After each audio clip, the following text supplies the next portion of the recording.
உலக மக்கள் அனைவருக்குமே பாலச்சித்தர் பாலஜனா சித்தர் வாக்கு ஜோதிடத்தின் மூலம் சிறந்த நல் வணக்கங்களை தெரிவித்துக் கொள்கிறேன். இன்றைய தினம் ஒரு சிறப்பான ஆவணி மாத பலன்கள், ஆவணி மாத அற்புதமான தெய்வீகமான பலன்களை யாருக்கு பார்க்க போறோம் அப்படின்னா, கன்னி ராசிக்கு. இந்த நிகழ்ச்சி மூலம் நிச்சயமாக உங்கள் வாழ்க்கையில் ஒரு நல்ல மாற்றம், ஒரு நல்ல முன்னேற்றம் என்பது உறுதியாக ஏற்பட வேண்டும் என்பதில் நான் உறுதியாக இருக்கிறேன். உங்கள் ஒவ்வொருவருக்கும் ஏற்பட்ட பிரச்சனைகள் என்ன, ஜோதிட சாஸ்திரத்தின் மூலம் அந்த பிரச்சனைகளை எந்த அளவுக்கு தீர்ந்திருக்கிறது, சரியாக இருக்கிறதா, சரியாக நிவர்த்தி அடைந்திருக்கிறதா என்று கேள்வி கேட்டால் உங்கள் வேதனைகள், எத்தனையோ இடங்களில் ஜாதகத்தை பார்த்துட்டு ஒன்றுமே நடக்கிற வேதனைகள்.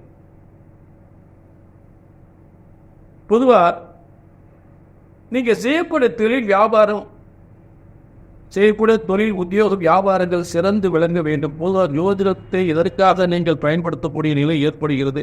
செய்த தொழில் வியாபாரம் விருத்தி அடைய வேண்டும். 4 பேர் மதிக்கிற அளவுக்கு நல்ல 4 காசு சம்பாதிக்கணும். 4 பேர் மதிக்கிற அளவுக்கு 4 காசு சம்பாதிக்கணும். நல்ல வாழ்க்கை வாழணும். நல்ல பிள்ளைகளுடைய படிப்பு நல்லா இருக்கணும். படித்த பிள்ளைகளுக்கு நல்ல வேலை கிடைக்கணும். முக்கியமாக அரசாங்க வேலை கிடைக்கணும். இப்படிப்பட்ட நல்ல அரசாங்க வேலை கிடைக்கணும். காலகாலத்தில் கல்யாணம் முடியணும். பிள்ளைகளுக்கு காலகாலத்தில் கல்யாணம் முடியணும். அடுத்து புத்திர பாக்கியம். அடுத்து என்னங்க, சொத்து சுகங்கள், வீடு வாசல் சொத்து சங்கி, இதுதான் முக்கியத்துவமான ஒரு மனிதனுடைய ரொம்ப முக்கியத்துவமான தேவைகள். இது கண்டிப்பாக சொன்னது நடக்கும் என்ற உத்தரவாதம் எங்கெங்க நடந்துச்சு. இந்த பாருங்க, பையன் நல்லா படிச்சிருக்கான், நல்ல படிப்புங்க, நல்ல வேலை, கை நிறைய சம்பாதிக்கான், நல்ல படிச்சா நல்ல இடத்துல வேலைக்கு போனா நல்ல கை நிறைய சம்பளம் வாங்குறான், எந்த குறையும் இல்லை. ஆனால் கல்யாணம் மட்டும் முடிய மாட்டேங்குது. அதுதானே ரகசியம். இதுதான் இந்த உலகத்தில் எங்கெங்கேயோ காலத்தை தூக்கிட்டு அலையிறீங்க, கல்யாணம் முடியலன்னு சொல்லி அந்த வேதனையாட்ட சொல்றீங்க. ஐயோ, 4-5 வருஷமா பொண்ணு பார்க்குற பையனுக்கு முடிய மாட்டேங்குது. பையன் நல்லா படிச்சிருக்கா, நல்ல வேலை பார்க்குறான், நல்லா கை நிறைய சம்பளம் வாங்குறேன், ஆனால் கல்யாணம் மட்டும் முடிய மாட்டேங்குது. இதுதான் ஒரு சிறப்பு. இங்கே சொந்த மாசம் கல்யாணம் முடிய, சும்மா ஜாத்திட்டு அலையக்கூடாது, பொண்ணு பார்த்துட்டு அலையக்கூடாது, பொருத்தம் பார்த்துட்டு அலையக்கூடாது. அதே போல் அரசாங்க வேலையா சொன்ன மாசம் கிடைக்கும். சும்மா எப்போதான் வேலை கிடைக்கும் ஒரு கேள்விக்குறியாவே இருக்கக்கூடாது. சும்மா 2 வருஷம் 3 வருஷம் 4 வருஷம் முயற்சி பண்ணிட்டே இருக்கக்கூடாது. ஏன் கல்யாணம் ஆகி குழந்தை இல்லையா பிள்ளைங்க? ஏன் குழந்தை இல்லை? என்ன காரணம்? குழந்தை பிறக்குமா பிறக்காதா? இல்லைங்க, பொருத்தம்லாம் 10க்கு 11 பொருத்தம் இருக்குன்னாங்க. அந்த பொருத்தத்தினால உடனே குழந்தை பாய் கிடைச்சிடாது. முதல்ல 2 ஜாதகத்தில் இருக்கக்கூடிய யோகங்கள் கட்டத்தில் இருக்கு. உங்க காலத்தை கடத்தி செல்லக்கூடிய காலத்தின் யோகங்களை தரக்கூடிய கட்டத்தில் இருக்கு. வெறும் தினம் கணம் ரஜு நாடி அப்படி பொருத்தம் பார்த்துறாதீங்க. அதனால ஒரு பிரயோஜனம் இல்லை. அது ஒரு 5% 10% எடுத்துக்கிறோம். இல்லைங்க, அந்த காலத்து இந்த காலத்துக்கு 10க்கு 9 பொருத்தம் 10க்கு 10 பொருத்தம் பார்த்தா கல்யாணம் முடிஞ்சு வச்சு நீ குழந்தை இல்லை. 7-8 வருஷம் ஆகி போச்சு. 7-8 வருஷம் ஆகி போச்சு, குழந்தை இல்லை. டைவர்ஸ் வரைக்கும் போது பிரச்சனை. ஆக இந்த புத்திர பாக்கியம் எப்ப கிடைக்கும்? எத்தனை தோஷம் வந்தால் நிச்சயமாக புத்திர பாக்கியத்தை நிவர்த்தி பண்ணி நல்ல ஒரு புத்திர பாக்கியம் கிடைக்கக்கூடிய நல்ல யோகத்தை ஏற்படுத்தலாம். அதுதான் இங்கே சிறப்பு. எங்கெங்க நடக்குது, எங்கெங்கயோ ஜாதக தூக்கி அலைஞ்சித்தோம், வேதனை போட்டு உட்காந்துருக்கோம், என்னமோ பரிகாரம்லாம் பண்ணிட்டோமாங்க. நல்ல கவனிங்க. ஒரு ஜோதிடத்தின் பலன் சொன்னது நடக்கவில்லை என்றால் திரும்ப திரும்ப திரும்ப இதைத்தான் சொல்றேன். ஒன்று உங்கள் ஜாதகம் தவறாக இருக்க வேண்டும், இல்லை என்றால் ஜோதிடம் நான் தவறாக இருக்க வேண்டும்.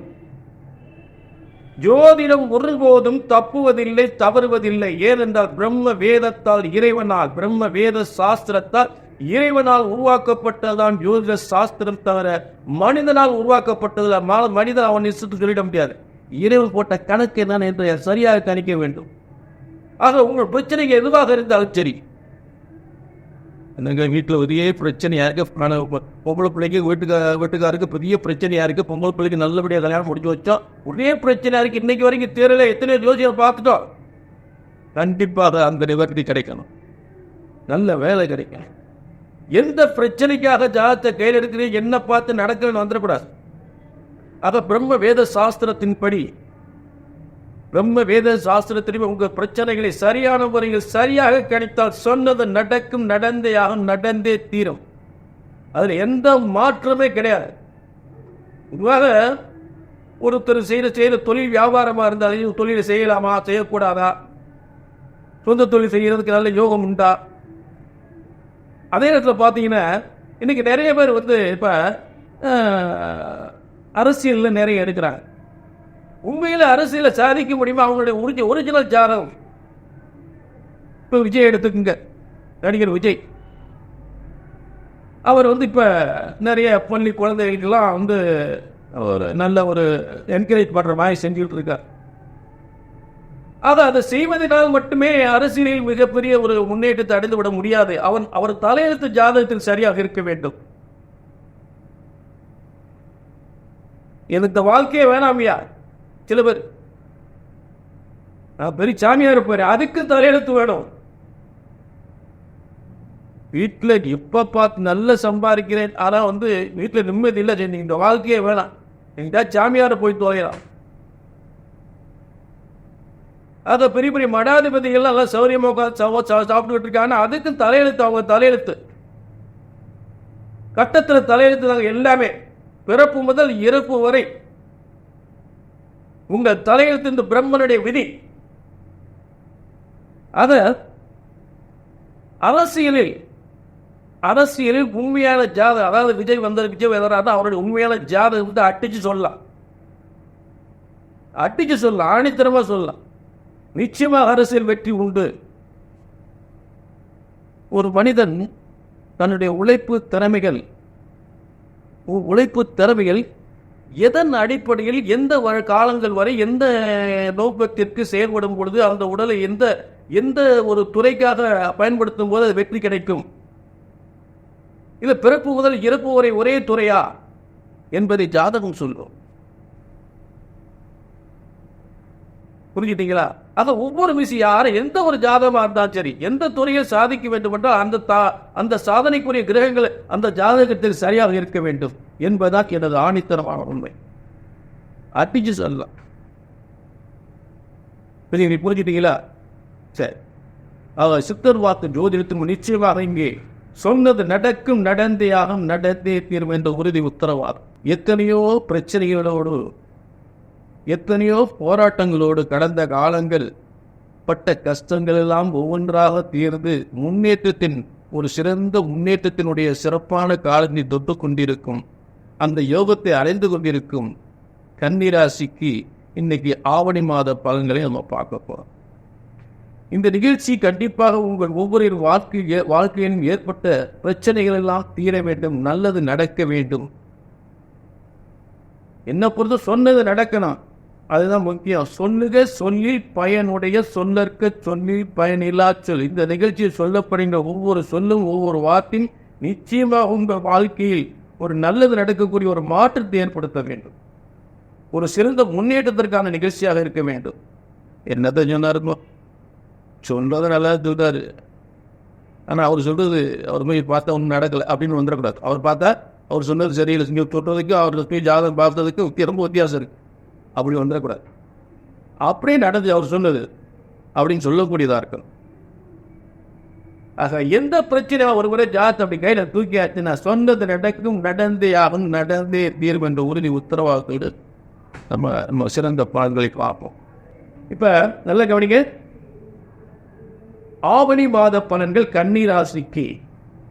கன்னிராசியின் அற்புதமான பலன்கள் ஆவணி மாத பலன்களாக, அதாவது 17/8/2024 முதல் 16/9/2024 வரை இருக்கக்கூடிய 31 நாட்களுடைய சிறப்பு அற்புதமான பலன்கள்.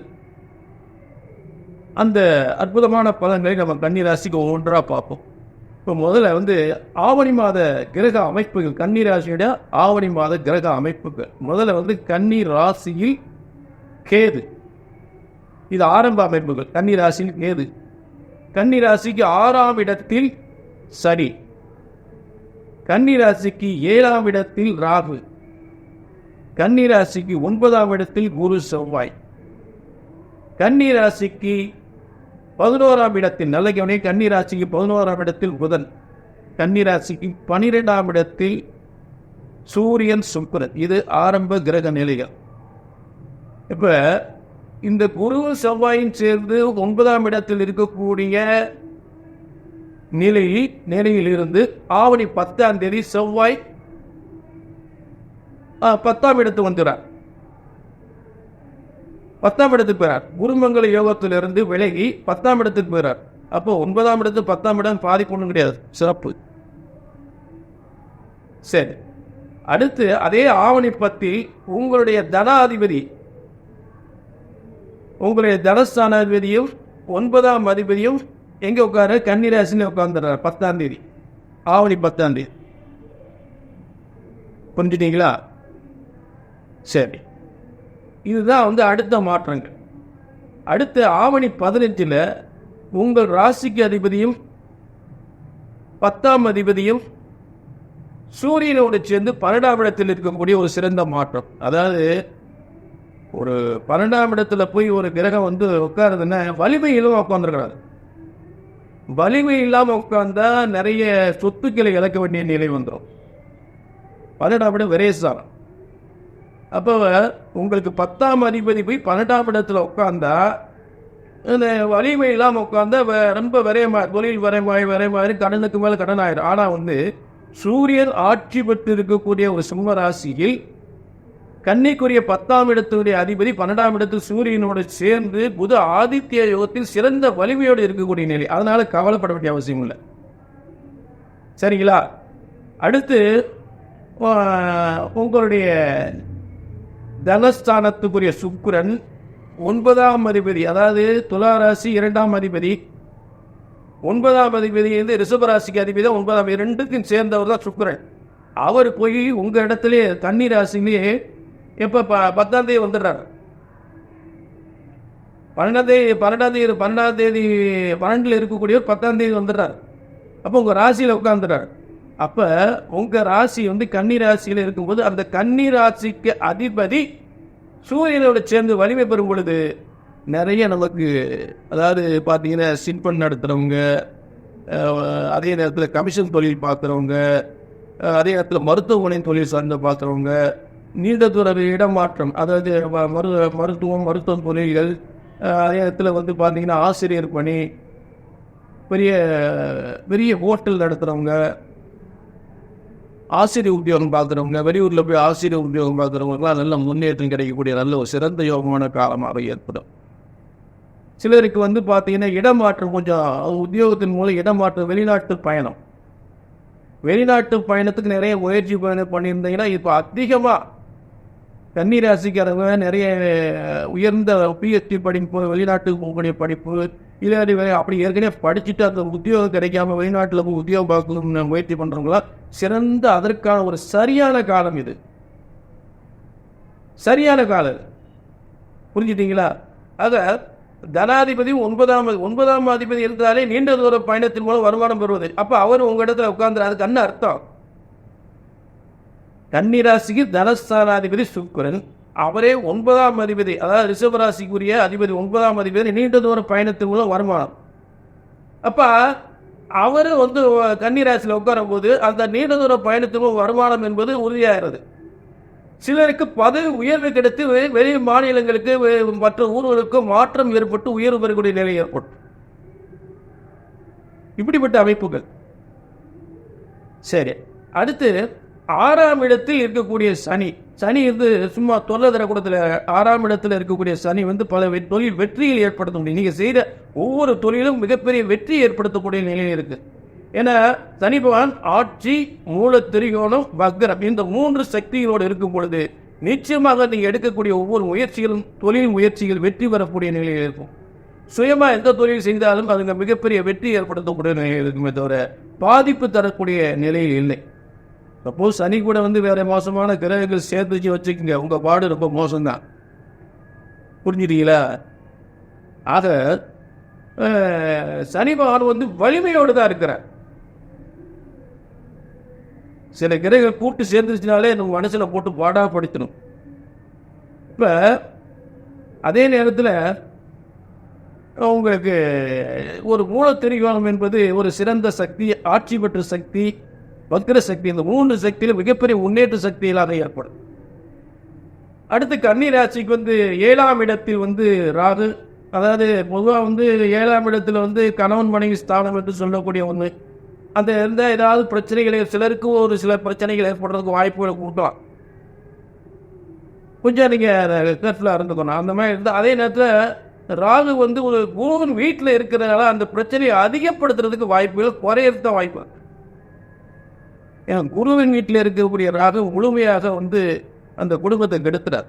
ஏன்னா குரு உங்களுக்கு பாக்கி அந்த இடத்துக்கு மீனராசிக்கு அதிபதி, அதாவது ஒரு கிரகத்துக்கு இடம் கொடுத்த ஒரு அந்த ஸ்தானத்தின் அதிபதி, அவரும் வலிமையாக இருக்கார். ஒரு கிரகத்துக்கு இடம் கொடுத்தவன் அவனும் கெட்டு போயிடக்கூடாதுன்னு ஏற்கனவே சொல்லியிருப்பீங்க. அப்போ அவரும் வந்து உங்களுக்கு பாக்கியஸ்தானத்துல இருந்து ரொம்ப ரொம்ப அற்புதமான ஸ்தானம். பாக்கியஸ்தானம் அப்படின்னா எதுக்கு எல்லா தோஷையும் விலகக்கூடிய இடம். அதுக்கு பேர் தோஷமான மற்ற கிரகங்கள் இருந்தாலும் அந்த கிரகத்தினுடைய தோஷத்திலிருந்து விலகக்கூடிய இடம் தான் இந்த குரு இருக்கக்கூடியது. இப்ப ஒரு கிரகங்கள் சரி இல்லைன்னு வச்சுக்கோங்க, ஒரு ஸ்தானத்தில் அட்டமாதிபதி இருக்கிற 8ஆம் இடத்துக்கு அதிபதி போய் 9ஆம் அதிபதியோட சேர்ந்துட்டார்னு வச்சுக்கோங்க. அப்போ அந்த 8ஆம் அதிபதியினுடைய மோசமான வக்ரம், அதாவது பார்த்தீங்கன்னா மோசமான உக்ரம் குறைஞ்சிடும். உக்ரசக்தி, மோசமான உக்ரசக்தி குறைஞ்சு பாக்கியாதிபதியோடு சேரும்போது அந்த உக்ரம் குறைஞ்சிடும், அந்த தோஷங்கள் விளையும். புரிஞ்சுட்டீங்களா? அப்படிப்பட்ட நிலையில் தான் இப்போ குரு செவ்வாய் சேர்ந்து குருமங்கல யோகத்தில் இருக்கக்கூடிய நிலை தான் அந்த 9ஆம் இடத்தில் பதவி உயர்வு, அரசாங்க உத்தியோகம், நீண்ட தூர பயணத்தின் மூலம் மிகப்பெரிய ஒரு முன்னேற்றம் என்று சொல்லக்கூடிய இடத்துல குருமங்கல யோகத்தில் இருக்கக்கூடிய ஒரு சிறந்த யோகமான, அதாவது உங்களுக்கு 4, 7 குறிவர் 9ஆம் இடத்தில் இருக்கும் பொழுது ஒருவேளை தொழில் உத்தியோகத்தினால் இடமாற்றத்தினால் ஒரு பிரிவு ஏற்படும் என்ற நிலை இருக்கே தவிர குடும்பத்தில் நிறைய பிரச்சனைகள் இருந்தாலும் அது கண்டிப்பாக ஒரு தொழில் ரீதியாக தான் ஏற்படும். பிரிவுகள், கணவன் மனைவி பிரிவு இருந்தால் ஒரு உத்தியோகத்தின் மூலமாகவும் ஒரு தொழில் மூலமாகவும் பிரிவு ஏற்படும். ஒரு சில பேருக்கு குடும்ப பிரச்சனைகள் இருக்கலாம், அது பெரிய பாதிப்பு தராது. ஆக பாக்கியஸ்தானத்தில் குருமங்கல யோகத்தில் இருக்கக்கூடிய குருவாலும் அதே நேரத்தில் சகோதர வர்க்கத்தாலும் உறவுகளாலும் மேன்மை பெறக்கூடிய இடத்தான் இந்த குருமங்கல யோகத்தில் இருக்கக்கூடிய அமைப்பு. சரிங்களா? அடுத்து இந்த அமைப்பிலிருந்து செவ்வாய் வந்து 10ஆம் இடத்துக்கு 10ஆம் தேதி வந்து 10ஆம் இடத்துக்கு போறாரு. ஆவணி 10ல இருந்து 10ஆம் இடத்துக்கு போறாரு கன்னி ராசிக்கு. அதுவும் ஒரு நல்ல தொழில் வெற்றிகள் ஏற்படுத்தக்கூடிய அருமையான இடம், தொழில் முன்னேற்றங்கள் ஏற்படுத்தக்கூடிய இடம், உத்தியோக உயர்வு ஏற்படுத்தக்கூடிய இடம். சரிங்களா? அடுத்து கன்னி ராசிக்கு வந்து புத ஆதித்ய 12ஆம் இடத்துல இருக்கிறத பார்த்துட்டோம். ஏற்கனவே சொல்லிட்டோம். 12ஆம் இடத்துல வந்து 10ஆம் அதிபதி 12ஆம் இடத்துல சூரியன் ஆட்சி பெற்ற இடத்துல வலிமையோடு இருக்கும் பொழுது நமக்கு நிறைய தொழில் முன்னேற்றங்கள் கண்டிப்பாக உறுதியாக கிடைக்கின்ற முதலே சொல்லிட்டோம். அதாவது விரயங்கள், எந்தவித விரயங்கள் இல்லாமல் வருமானங்கள் அதிகப்படக்கூடிய காலங்கள், அது வந்து எந்தவித மாற்றமே இல்லை. ஆக கன்னிராசியை பொறுத்தளவு கண்டிப்பாக இது ஒரு நல்ல ஒரு மாற்றம். ஆகஸ்ட் மாதம் அற்புதமான நல்ல முன்னேற்றம் தரக்கூடிய ஒரு சிறந்த மாதமாக உறுதியாக அமைகிறது. அதில் துளி கூட மாற்றம் இல்லை. எல்லாமும் பெற வேண்டும். உங்களுக்கு எல்லா யோகங்களும் இந்த ஆவணி மாதத்தில் நிச்சயமாக ஏற்படும் என்ற ஒரு சிறந்த ஒரு நல்ல யோக பலன்கள் நிச்சயமாக உண்டு என்ற உறுதியான உத்தரவாதம். சரிங்களா? அதாவது சில பேருக்கு சரியாக வரல நடக்கணும்னா கீழே அப்பாயின்மெண்ட் வாங்கிக்கணும். கீழே என் நம்பர் இருக்குது, என்ன நல்ல சிறப்பாக சொல்லியிருக்கீங்க சார், ஆனால் வந்து எனக்கு ரொம்ப கஷ்டத்துக்கு மேலே கஷ்டமாக இருக்குது அப்படின்னு நினச்சிங்கன்னா கீழே நம்பர் இருக்குது, அப்பாயின்மெண்ட் வாங்கிட்டு உங்கள் ஜாதகத்தில் என்ன கோளாறு, என்ன மோசமான திசாபுத்திகள் நடக்குது, ஏன் உங்களுக்கு நல்ல பலன் கிடைக்கல அப்படின்னு அதை நல்ல நிவர்த்திக்கான வழிகளை பார்ப்போம். கண்டிப்பாக இங்கே வந்தாச்சுன்னா நீங்கள் நல்லா இருக்கணும், அதுதான் முக்கியம். ஜாதகம் பார்க்குறது பெரிய விஷயம் இல்லை. அவரை பார்த்து அவர் சொன்ன அப்படியே நடந்துச்சு நல்லா இருக்கு அப்படின்னு எல்லாருமே சொல்லக்கூடியதாக இருக்கணும். அதான் இங்கே ரொம்ப முக்கியமான ஒரு விஷயம். இங்கேயும் வந்து நடக்கலைன்னு வந்துடக்கூடாது. ஆக உங்கள் பிரச்சனைகளை பிரம்ம வேத சாஸ்திரத்தின் மூலம் சரியாக கணித்தால் சரியாக நடக்கும். கீழே நம்பர் நோட் பண்ணிக்கங்க, அப்பாயின்மெண்ட் வாங்கிக்கங்க. நடக்கிற காரியம் என்னன்னா பார்த்துருமே, நடக்காத காரியம் நடக்கும், நடந்தேயாகும், நடந்தே தீரும். எந்த ஒரு யாராக இருந்தாலும் சரி, அவருடைய ஒரிஜினல் ஜாதகம். இன்னைக்கு நிறைய பேர் என்னென்னமோ தொழிலில் ஈடுபடுறாங்க, அரசியல் ஈடுபடுறாங்க. அதை அவங்களால அரசியல் முன்னுக்கு வர முடியுமா? அவங்களுடைய ஒரிஜினல் ஜாதகம் தான் அரசியல் வெற்றி உறுதியாக உண்டு, அடிச்சு சொல்லலாம். ஆக நிச்சயமாக உங்கள் வாழ்க்கையில் ஏற்பட்ட அத்தனை பிரச்சனைக்கு இங்கே சொன்னது நடக்கும், நடந்தேயாகும் என்று உறுதி உத்தரவாக மீண்டும் ஒரு நல்ல நிகழ்ச்சி சந்திக்கும் வரை உங்களிடம் விடைபெறுகிறேன். நன்றி, வணக்கம்.